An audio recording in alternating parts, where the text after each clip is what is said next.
Hey! You! I'm Gonzo.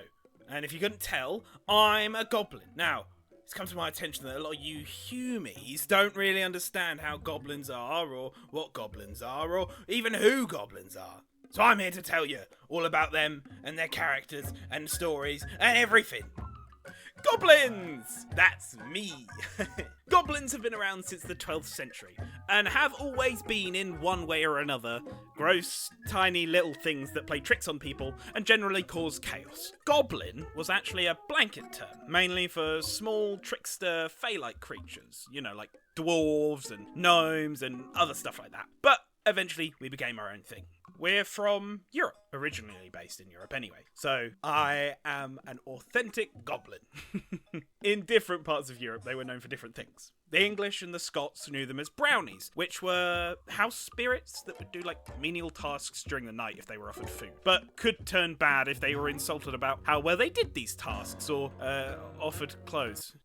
Yeah, it tends to be a running theme that we don't wear clothes.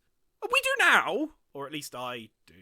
Anyways, the Welsh had them misleading wanderers into bogs at night, and the Irish had them stealing beer and riding barrels like horses. Oh, those Irish goblins, man. The French and the Normans normally had them in stables, much like brownies, but exclusively for horse work. A region in the north of France called Yvonne-Rue? I think that's how you say it. I hope so. Anyway, they had their first goblin celebrity, Goblinius.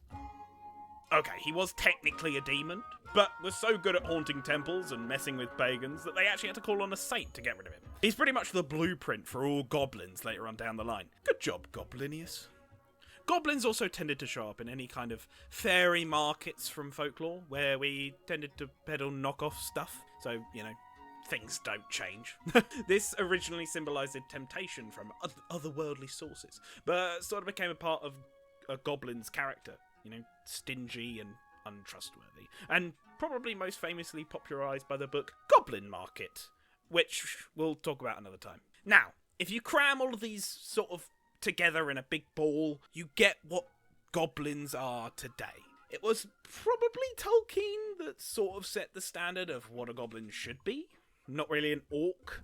Physically weaker and smaller, but tended to be more cunning and more in it for themselves rather than for a horde or a singular person. Only really working with others if they could get something out of it or were pressured into it. And also normally pretty barbaric as well. From then on, they kind of became a staple in the fantasy genre. Like D&D, World of Warcraft, The Elder Scrolls, and, so on and so forth. To be honest, most fiction stories have a goblin-like thing in them, even if they aren't called goblins. To name a few off the top of my head, you've got, the Jawas from Star Wars, the Bokoblin from Legend of Zelda. Splatoon has Salmonids, which are sort of goblin-like. Obviously they're fish, but they have a lot of goblin-like qualities. Warhammer has Grots and Snotlings and Noblars, and don't worry, we'll talk about all of them. And my personal favourite, Olimar and Louis from Pikmin are just 9-to-5 goblin workers.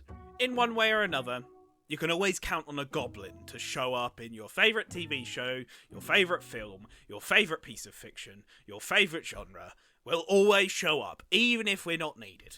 I guess because, well, we're the best! Bye, humies! Oh, and come back next time for more goblin stuff.